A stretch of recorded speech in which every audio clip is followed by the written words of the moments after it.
Sunday Night Production.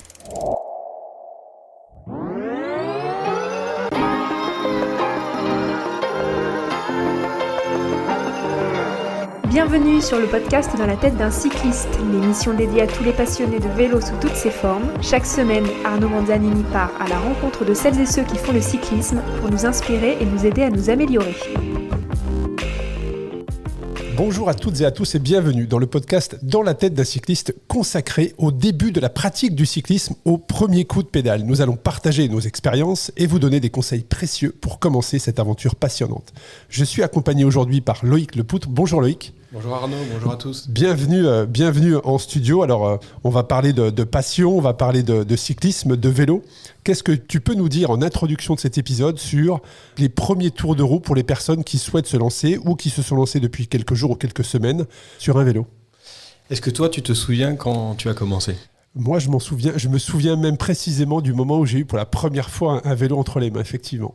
Et comment c'était? On est là aujourd'hui. Voilà, on est là aujourd'hui.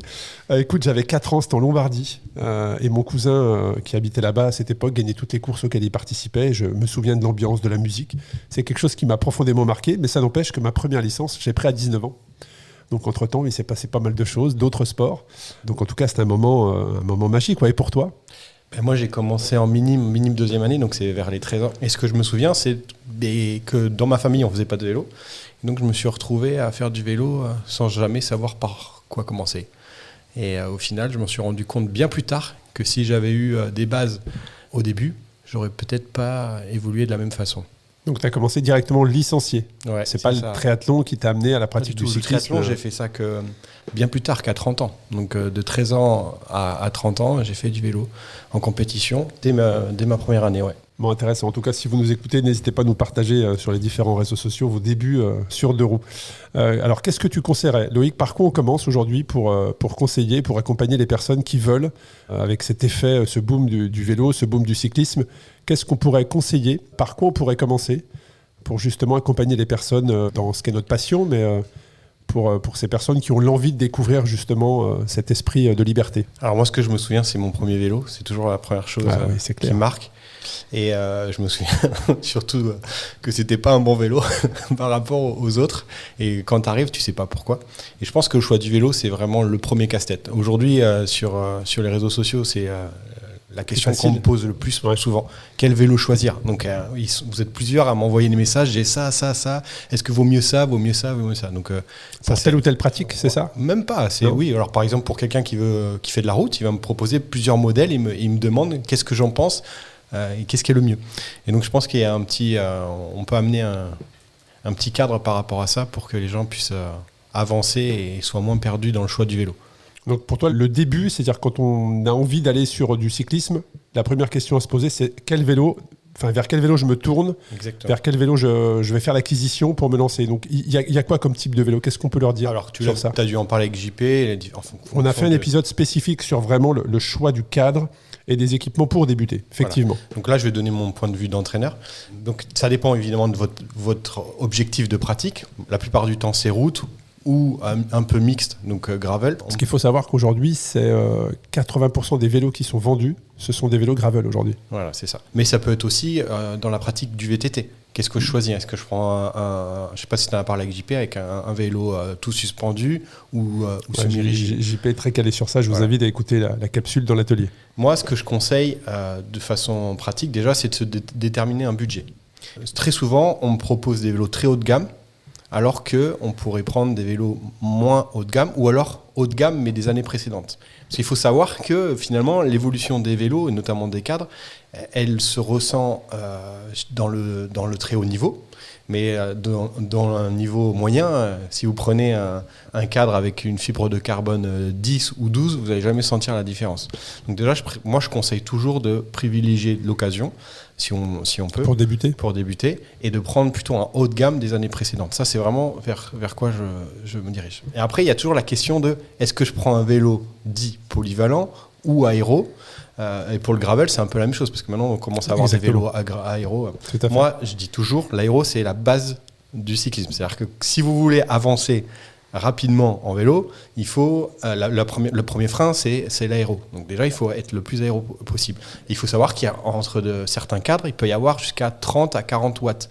Donc les watts... C'est un épisode qui va être consacré sur les watts, mais 30 à 40 watts, quand on fait du cyclisme et qu'on s'intéresse aux watts, c'est énorme. Mais c'est ça, les watts, c'est la puissance, et la puissance, c'est ce qui vous permet d'avancer. C'est ce qui permet de mesurer l'énergie que vous produisez pour avancer. Donc 30-40 watts, pour quelqu'un qui fait 70 kg, c'est considérable. C'est pratiquement plus de 10% de l'énergie nécessaire pour avancer à une vitesse moyenne. Donc des fois, vous avez des gros écarts. Et donc moi, je privilège toujours les vélos aéros. Ça, c'est la base, le plus aéro possible. Et aujourd'hui, le poids entre les deux, il est très minime. Alors là, tu parles du cadre, mais il y a aussi tous les périphériques, j'allais dire. C'est-à-dire qu'aujourd'hui, on est basculé sur du full quasiment. Aujourd'hui, je ne suis même pas sûr encore qu'il y ait des vélos à la vente qui soient à patins. En neuf, non, ça doit pas voilà. exister. Donc là, qu'est-ce que tu préconises sur ça ? Là, c'est pareil. Ça, c'est un vaste débat. Patin ou frein à disque. Ça dépend aussi de l'objectif recherché. Si on recherche le poids, il y a encore des équipes pro qui utilisent dans les étapes de montagne des vélos à patins parce qu'ils maximisent les gains marginaux et notamment le poids. Mais est-ce que ça nous concerne, nous ? Bon, pas forcément. En termes de sécurité, alors là, je vais lancer la flamme. Là. En termes de sécurité, le disque, pour moi, c'est le plus sûr. Descendre un col avec un vélo à disque versus vélo à patin, quand on débute, il n'y a pas de différence. Il n'y a pas photo. Il y a une grosse différence. Et ça, c'est, à mon avis, un sujet qui est vite clos. Choisir un vélo à disque quand on débute, c'est primordial. Alors, il y a aussi ce qui a vraiment le vent en poupe aujourd'hui, c'est le monoplateau. Alors certaines équipes professionnelles l'utilisent, la Jumbo notamment dans les étapes de chrono l'utilise énormément pour tous ses avantages. Et quelqu'un qui aujourd'hui souhaite se lancer, s'équiper, est-ce qu'on va sur un équipement standard ou on l'aiguille sur du monoplateau ? Sur le gravel, c'est quand même beaucoup plus simple aujourd'hui, et facile. Ça permet d'avoir un vélo plus léger, le monoplateau. Après, sur la partie gravel, il y a un désavantage, c'est que si vous faites quand même beaucoup de routes, d'avoir un monoplateau, ça vous limite dans l'étalement des vitesses, et donc ça peut être aussi limitant dans la montée des cols. Donc moi, monoplateau, j'aime pas monoplateau. Je vais t'expliquer pourquoi. Donc les pros, comme tu disais, l'utilisent dans les contre-la-montre, parce qu'en fait, ils mettent certaines étapes de plaine. Ils mettent un gros plateau devant, ce qui leur permet de garder la chaîne alignée. Aujourd'hui, tous les systèmes à monoplateau sortent en 12 vitesses avec des 10 derrière. D'accord ? Et il faut savoir que le pignon de 10 derrière a un rendement dégueulasse. C'est-à-dire que tu perds en puissance et de façon assez importante. Donc ça, c'est pas moi qui l'invente. Hein. Vous avez qu'à regarder les études sur ça. Mais ça permet d'avoir un bon alignement. Donc il y a certains équipes pro qui sont quand même équipés, mais qui trichent un peu en utilisant, en mettant pas un pignon de 10, mais en restant sur du 11. Enfin, ils bricolent les choses. En tout cas, c'est bien différent. Sur la route, moi, le monoplateau, je suis pas fan. Pour ces raisons-là, parce qu'on perd en rendement, notamment avec ce pignon de 10. Et en plus, la chaîne utilisée est moins efficace que quand on utilise une chaîne sur 11 vitesses, par exemple. Donc c'est 12 vitesses, parce qu'aujourd'hui, 12 vitesses, c'est pratiquement que monoplateau. C'est pour ça que je dis ça. Et en gravel, c'est comme l'en-VTT, en fait. C'est un petit peu différent. Ça a d'autres avantages.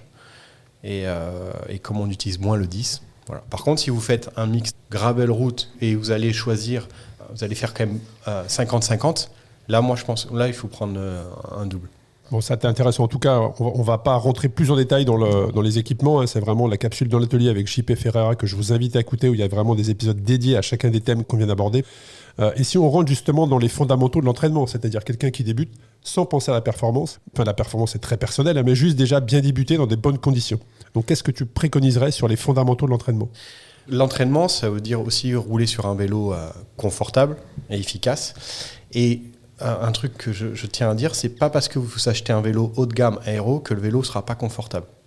Et c'est en jouant sur les périphériques que vous allez pouvoir changer la maniabilité du vélo. Et ça, c'est hyper important parce que j'ai plein de gens qui m'appellent et qui me disent ouais, je préfère prendre un vélo polyvalent qu'un vélo très haut de gamme aéro parce que c'est difficile, je me sens, c'est rigide, c'est dur. Enfin, j'imagine que toi, tu as déjà testé et tout. Vélo aéro. Mais en fait, c'est pas forcément le cadre. Aujourd'hui, vous pouvez faire l'expérience, mais si vous prenez un vélo aéro d'une marque X, vous allez avoir des roues très profilées. Si vous changez les roues, vous prenez des petits tu peux jouer sur les périphériques. Avec des pneus plus larges. Les roues, la section, ne serait-ce que la section des pneus. Plus rien à voir. La pression que tu mets dans les pneus, ça peut être différent. Ça, c'est hyper important. Il faut, exactement, la pression, tout ça, c'est hyper important. Et c'est un point sur lequel j'insiste souvent. C'est pas parce que vous choisissez un vélo aéro qu'il sera pas confortable. C'est comment vous l'équipez autour. J'ai toujours été très confort sur un vélo aéro. C'est vrai que ça prend un petit peu de temps pour trouver la bonne position. Mais honnêtement, tu t'abîmes moins les mains. Tu reposes le haut du corps. Et pour le coup, je trouve ça plutôt agréable. Et tu vas vite. Et tu vas beaucoup plus vite. Oui, mais nous, on est grands et plutôt lourds. Tu parles pour toi. mais la plplupart des gens qui me contactent, ils font entre 65 et 75 kilos. Et là, c'est un petit peu différent. Et plus les gens sont légers, plus ils ont cette sensation-là. Et puis, quand tu es grand, tu as tendance à quand même avoir... des bras de levier. Exactement, plus important. Et sur le vélo de chrono, forcément, tu as un avantage très clairement. Tu vas beaucoup plus vite. Mais même sur un gravel. Hein. Moi, tu vois, je viens de m'équiper d'un gravel plutôt aéro. Et ça voilà, du fait de ma taille et de mon poids, je trouve ça bien, tu vois. Mais c'est vrai que quelqu'un plus petit, plus léger, va avoir plus de difficultés. Ça, c'est évident. Mais comme toi, j'ai toujours eu des vélos aéros. Ouais, moi, j'ai toujours pris du plaisir sur le vélo aéro. C'est vrai que je trouve ça confort, tu vas vite, tu as des bonnes sensations. Et en termes de... Puisque c'est vrai que dans la capsule Parole de coach, on donne souvent des conseils sur la manière de s'entraîner. Là, quelqu'un qui débute, est-ce qu'on peut tout de suite lui parler de plan d'entraînement ? Ouais, ou est-ce que c'est trop tôt ? Non, mais clairement, il faut tout de suite structurer son entraînement. Pour progresser, c'est la meilleure façon. Après, quand on débute, il y a plein de gens qui prennent et qui vont faire du vélo quand ils ont envie. Ça dépend de ton objectif. Si c'est juste pratiquer le vélo comme une activité physique, telle la marche sans objectif, pourquoi pas ? Par contre, à partir du moment où tu te donnes un objectif, ce qui est la plupart des cas, il va falloir structurer les choses pour remplir cet objectif. Par exemple, j'ai beaucoup de gens qui, vu la mode de l'ultra, veulent se lancer dans l'ultra. Donc il y a plein de gens qui me contactent. Par quoi je commence ? Un 300, un 500, un 1000 ? Et ils débutent. Ils en ont jamais fait, tu vois. Là, j'ai une personne qui m'a contacté pour faire le tour d'Europe en vélo. Mais il n'a jamais fait de vélo. Tu vois ? Donc il prépare ça. Donc après, il faut structurer les choses. Et c'est en structurant les choses, mais comme tout, qu'on va aujourd'hui, quelqu'un qui te contacte le stress et pouvoir augmenter ce stress jusqu'à ce qu'il soit bien assimilé. Quelqu'un qui te contacte et qui te dit je veux faire un 300 dans 3 mois, 6 mois, c'est possible en début d'année de se dire j'ai jamais fait de vélo et je veux faire un 300 dans l'année. Pour moi, c'est plus facile de préparer un 300 quand on débute que de se lancer par exemple dans l'étape du Tour. C'est pourquoi ? Qui fait à peu près 140, 150, mais avec un dénivelé peut-être important. Ouais, c'est ça, exactement. Mais l'étape du Tour, c'est beaucoup plus engageant en termes d'intensité, notamment parce qu'il faut respecter des délais. Tu vois ? Il y a des barrières horaires. Sur un 300, généralement, les barrières horaires, ils sont quand même assez souples. Ouais, plus large. Et le rythme sur lequel tu vas avancer n'est pas du tout le même. Ça n'a rien à voir. Tu vois ? Sur l'étape du Tour, il faut rentrer dans les délais, donc de toute façon à ton niveau tu seras quasiment au maximum à chaque fois, alors que sur un 300 tu as quand même la capacité de prendre ton temps, et donc pour moi il est plus facile de débuter par un 300 que de vouloir commencer directement par une étape du Tour qui est très engageante. Et qu'est-ce que tu préconises en termes de plan d'entraînement, de zone ? C'est vrai qu'on a fait un épisode spécifique sur la zone 2, mais quelqu'un qui débute comme ça, qui veut se lancer, vers quoi tu vas l'orienter ? Plus de l'endurance ? Alors la première chose, de l'intensité ? C'est la technique. Ça veut dire le coup de pédale, c'est ça ? Ouais, c'est ça. Acquérir une capacité à être véloce, donc à avoir une technique, une biomécanique efficace. Alors là, sur ça, je vous invite à écouter l'épisode qu'on a enregistré et qui est sorti en tout début d'année avec Chloé Lantier sur justement quoi faire et comment surtout comprendre le fonctionnement du coup de pédale. Exactement. C'est hyper important. L'épisode a très très bien marché. Alors je vous invite à le réécouter si vous voulez connaître les subtilités ou juste aller le découvrir. Donc c'est vrai que ça, on l'oublie trop souvent. C'est-à-dire qu'en fait, quand vous débutez, vous avez un déficit par rapport à quelqu'un qui en fait depuis plus longtemps, c'est la qualité du geste. Que votre geste soit économe au niveau énergétique. La position des cales, comprendre qu'une pédale ne sert pas juste à appuyer, mais il y a 3 mouvements. Enfin, c'est assez complexe au début de bien comprendre et même mémoriser comment tu pédales en fait. Et c'est pas du tout naturel. Est-ce que tu pédales rond? Est-ce que tu pédales carré? Non, c'est pas du tout naturel. Comment toi tu l'as travaillé quand tu étais jeune, quand tu as débuté? Sur de la concentration principalement, essayer de bien me concentrer sur une jambe, puis après sur l'autre, et puis après les deux en même temps, mais c'est difficile. Hein. Puis après, il y a aussi la position qui est importante, il y a physiologiquement, il y a eu une mode à un moment donné où on avait tendance à dire si t'es mal positionné, c'est que t'as une jambe plus courte ou une jambe plus longue. Bon, ça, j'y crois pas trop, mais principalement sur les sensations. Je parle pour moi, mon coup de pédale vient de la concentration, de l'observation et des douleurs ou pas que je peux avoir sur les ischios, les quadris, les pieds, voilà, ce genre de choses. Et ben moi, tu vois, quand j'ai commencé, j'ai jamais été encadré. Et du coup, j'ai développé un coup de pédale très efficace à mon environnement. Donc moi, j'habitais dans les Landes, donc nord des Landes en plus, tu vois, l'endroit le plus plat de la France. Et donc j'ai développé un coup de pédale très efficace sur le plat. Mais comme je ne l'ai jamais travaillé en montée, et le coup de pédale, enfin la technique est différente, ouais. Et bien je suis un des cas rares qui développe plus de puissance sur le plat. Bon, maintenant, c'est assez corrigé, mais pendant longtemps, où je développais plus de puissance sur le plat qu'en montée. Ce qui est en fait pas possible. Enfin, la plupart des gens, c'est l'inverse. Oui. Parce qu'en fait, j'avais un déficit technique sur le coup de pédale en montée. Et donc, quand on commence, c'est vraiment la base. Et tu fais partie des gens qui ne se mettent pas en danseuse, c'est ça? Qui ne savent pas faire de la danseuse? Mais je ne savais pas exactement, c'est ça.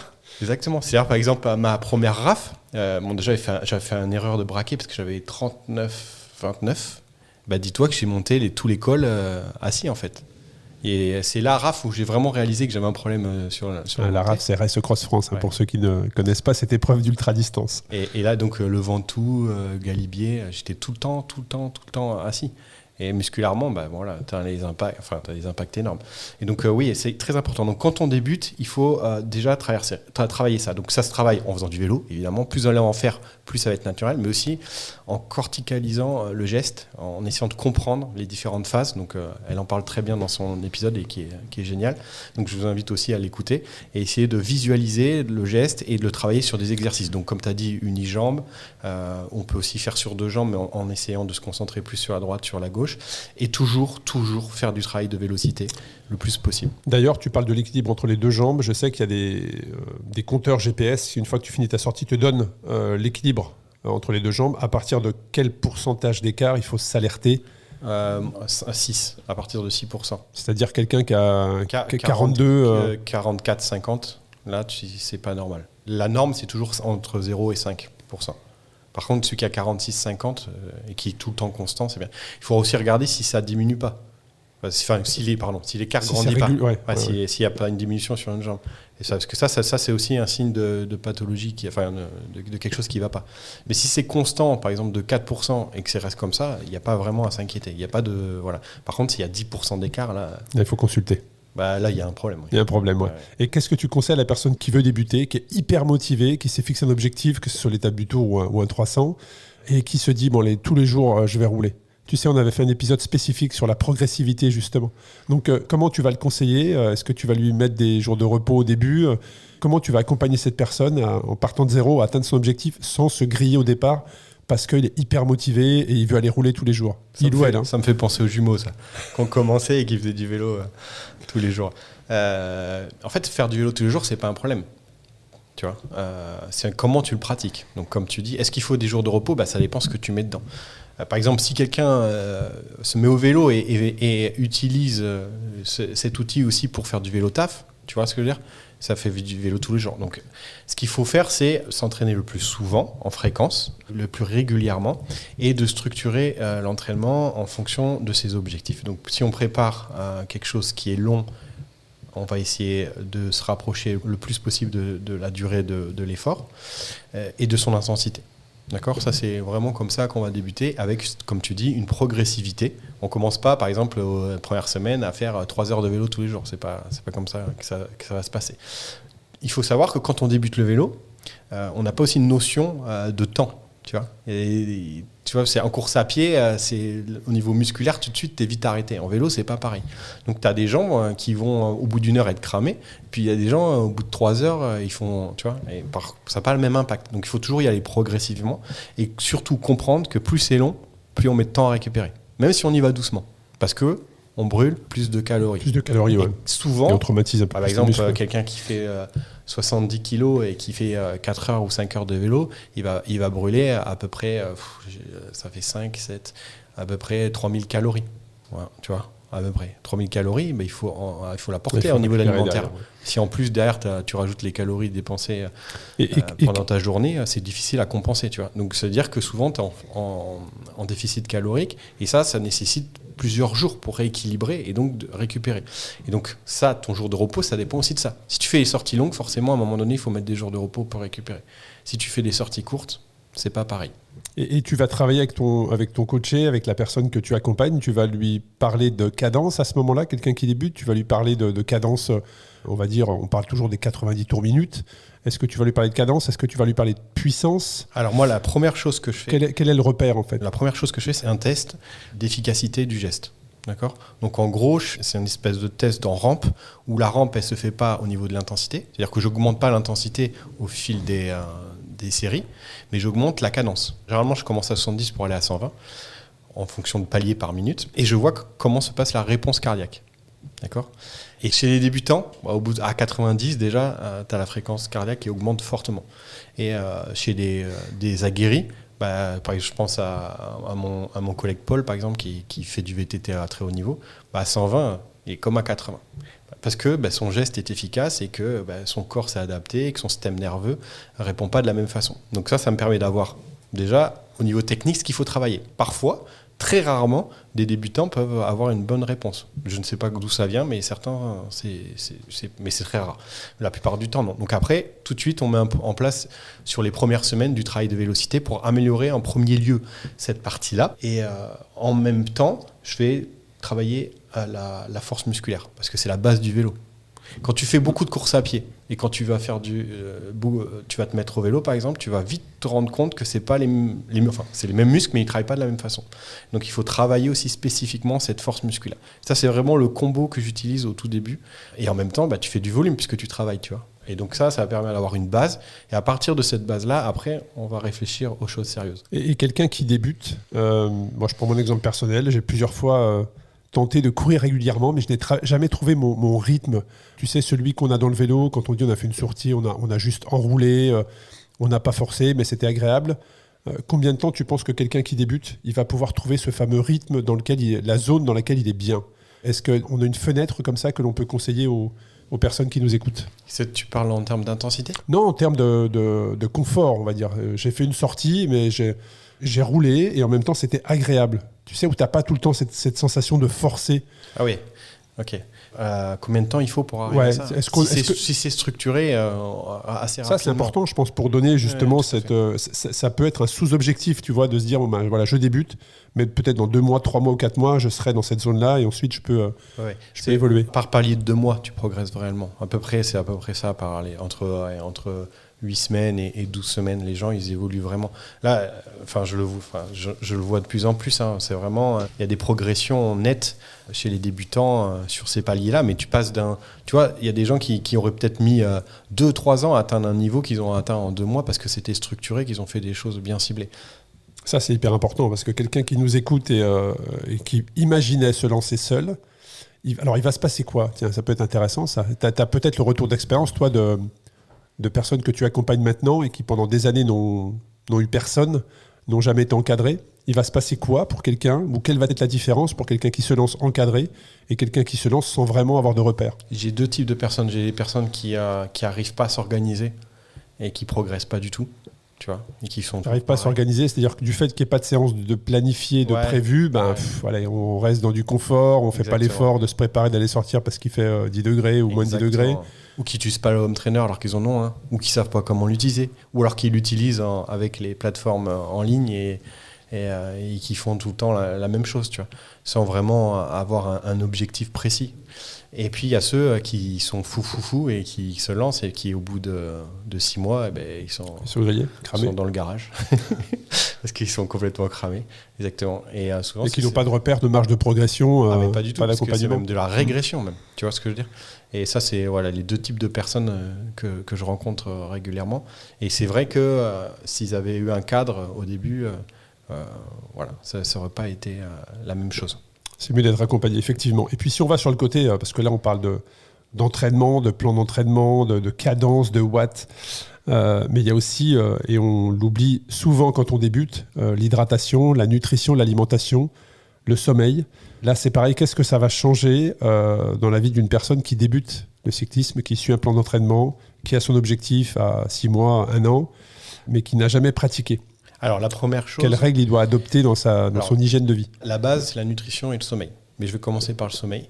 Parce que le sommeil, c'est vraiment, ça il faut bien comprendre, c'est vraiment ce qui vous permet de progresser et d'être en bonne santé si vous pratiquez le vélo. Et souvent, quand on commence, notamment avec les plateformes en ligne, on commence par des choses très intenses. Bah ouais, c'est clair. Et souvent, on fait que des choses 20 minutes et t'es à bloc pendant 20 minutes. Parce que voilà, tu vois, ça te défoule. Et t'as l'impression d'avoir travaillé.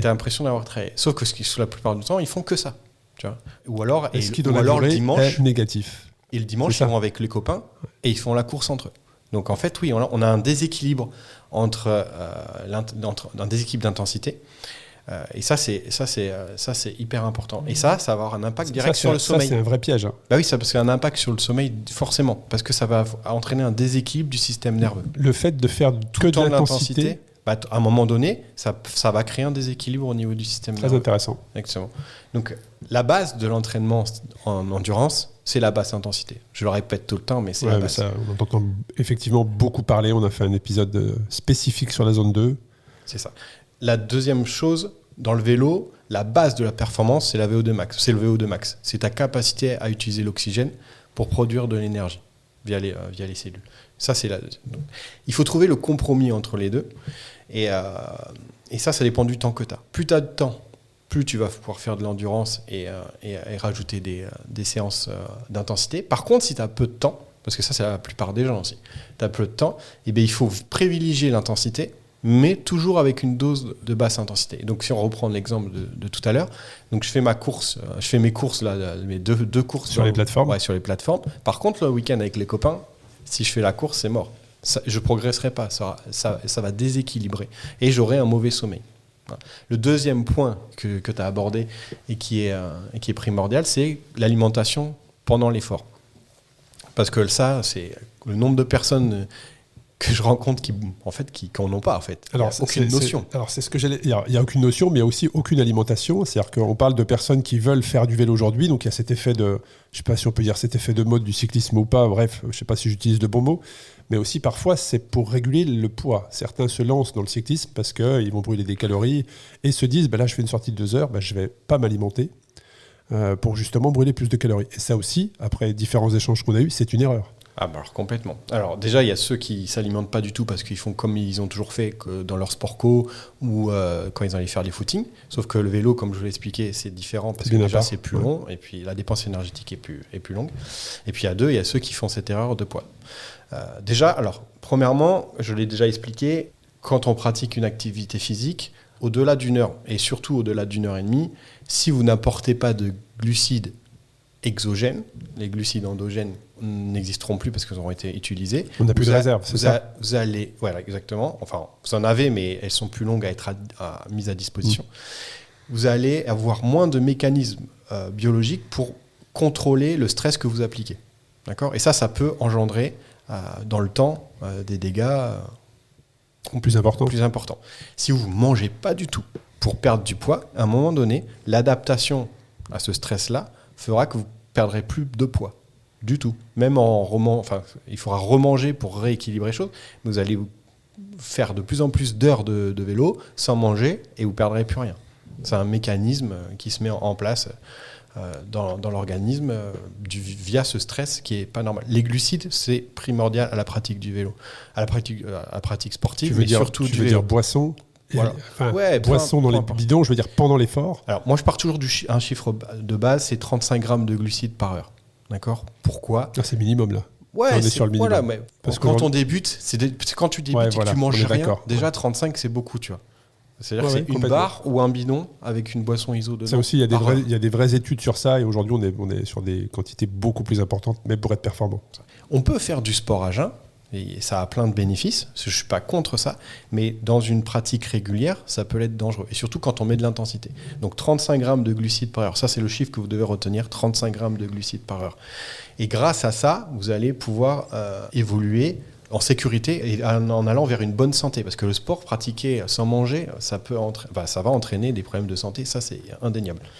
Donc là, tu es sur l'effort, mais en récupération, quels conseils tu peux donner sur nutrition, alimentation pour les personnes qui se lancent comme ça? Donc ça va créer pas des blessures, mais des traumatismes au niveau des muscles. Comment bien récupérer? Alors moi, plus vous allez dans l'âge, plus vous rapprochez des 40 ans et que vous les dépassez, plus l'apport en protéines doit être important.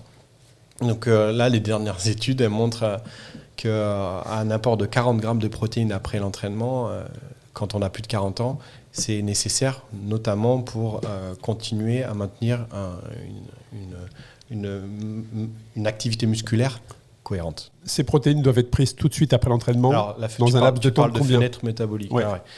Là, c'est pareil. Ça, c'est, en fait, cette notion de fenêtre métabolique, elle a un sens quand vous enchaînez les entraînements.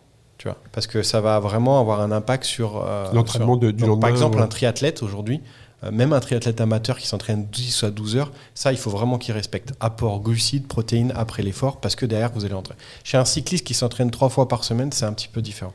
D'accord ? Parce que de toute façon, par ton alimentation, tu vas à un moment donné rééquilibrer ça. Mais si tu manges pendant l'activité physique, si tu amènes des glucides pendant l'activité physique, tu vas vite te rendre compte que tu en auras moins besoin après. Tu vois ? Parce que souvent, les gens qui font le 3 heures de vélo sans manger, quand ils rentrent à la maison, ils compensent. C'est souvent ça. Ils mangent le Nutella avec la brosse à dents, ça c'est clair. C'est ça. J'adore cette expression. J'ai des cas à partager, si tu veux. Mais c'est ça. Et donc, déjà, tu as ce phénomène qui s'enlève. Et donc, tu vas naturellement, par la satiété, manger ce que tu as besoin. Simplement, la règle, c'est plus on va dans l'âge, plus on apporte de protéines. Et les protéines, c'est différent des glucides. Les protéines, vous allez en retrouver dans le commerce, mais vous pouvez manger aussi des protéines naturelles via des œufs, du jambon. Ouais, il y a des épisodes également avec Camille Pic sur la capsule santé, justement, on partage ces différents thèmes. Et puis, pour les personnes qui nous écoutent, qui veulent débuter ou qui ont débuté depuis peu de temps, c'est vrai qu'on se lance, on peut le faire de manière plus ou moins intensive, mais ça peut provoquer des blessures quand on se lance dans une nouvelle discipline comme ça. Donc, qu'est-ce que tu peux conseiller aux personnes qui là, voilà, ont mis les cales, sont prêtes à se lancer? Qu'est-ce que tu peux préconiser, partager sur la prévention des blessures? Si vous avez été progressif dans votre approche et que vous avez une douleur à un endroit, dites-vous que déjà, il y a un problème de positionnement sur le vélo. Ça, souvent aussi, c'est j'achète un vélo, j'ai le vélociste qui va me positionner, mais en fait, le vélociste, c'est pas son métier. Moi, on en a eu une discussion sur ça. Pour moi, aujourd'hui, avec le recul, et c'est la personne de santé qui parle, parce que pour ceux qui ne savent pas, je suis de formation kiné, c'est la personne de santé qui parle. La position du vélo, c'est primordial.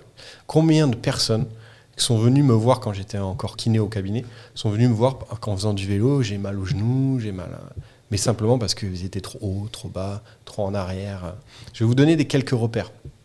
Quand vous êtes trop en avant sur la selle ou trop bas, vous allez avoir plutôt mal au-dessus du genou, autour de la rotule. Ça, c'est important parce qu'effectivement, en fonction de là où se situe la douleur, on peut savoir d'où vient le problème. Très rapidement, les spécialistes vont savoir si c'est une hauteur, un recul, très clairement. Ouais. Si vous avez mal derrière le genou ou au tendon d'Achille, c'est parce que c'est probable que vous êtes trop haut. Bon, souvent, on est trop bas. Souvent, on est trop bas. Mais j'ai déjà vu des gens beaucoup trop hauts. Si vous avez mal sur la bandelette iliotibiale, sur l'extérieur du genou, pardon, j'essaye de faire visualiser aux gens, là c'est parce que vous êtes trop en arrière, ou en tout cas l'axe de pédalage est trop en arrière, enfin votre axe de pédalage recul de selle. Votre recul de selle est trop en arrière.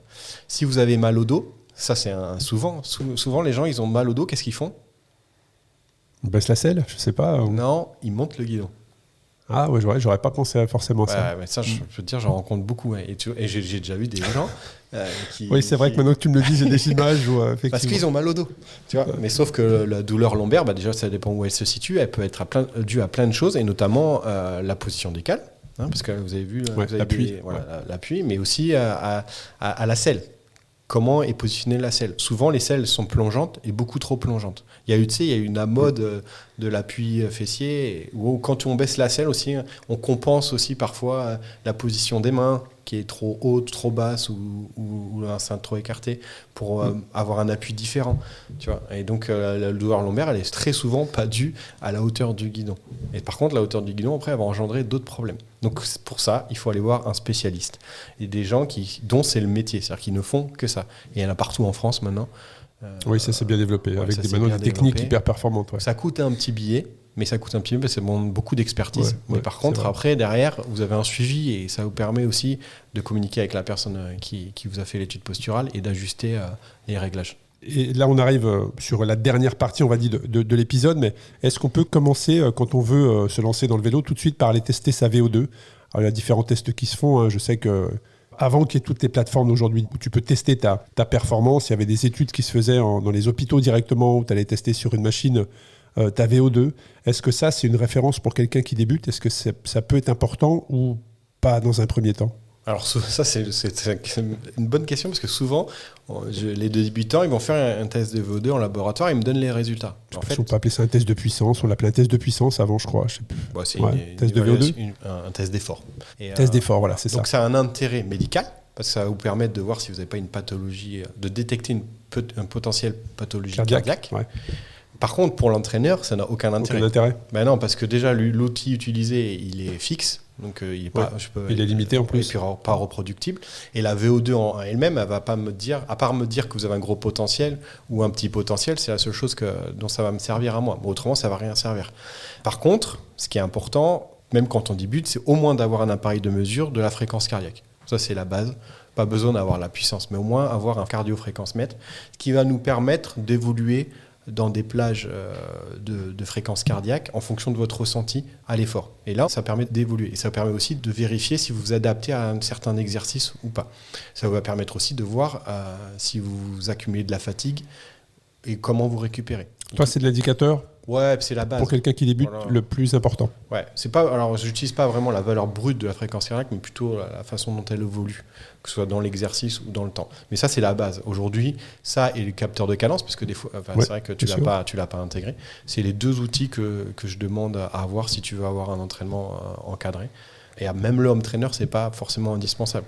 Si tu es un peu fou dans ta tête, tu peux être entraîné à Paris aujourd'hui par 5 degrés. À moins 2 degrés avec ça de neige sur les routes. Et c'est vrai qu'on n'a pas parlé de la cadence, mais c'est quoi ton avis, toi, sur les fameux 90 tours minute ? Parce que ça a un impact énorme en fonction de ta taille, de tes manivelles. On va rentrer dans des termes très techniques, mais est-ce que tu as tes 175, 172,5, 170, et donc le nombre de tours par minute. Enfin, quel avis tu as sur ça pour quelqu'un qui débute ? Sur la taille des manivelles ou sur la taille des manivelles, sur le nombre de tours minute à respecter pour arriver à cette zone de confort. La cadence, elle est individuelle.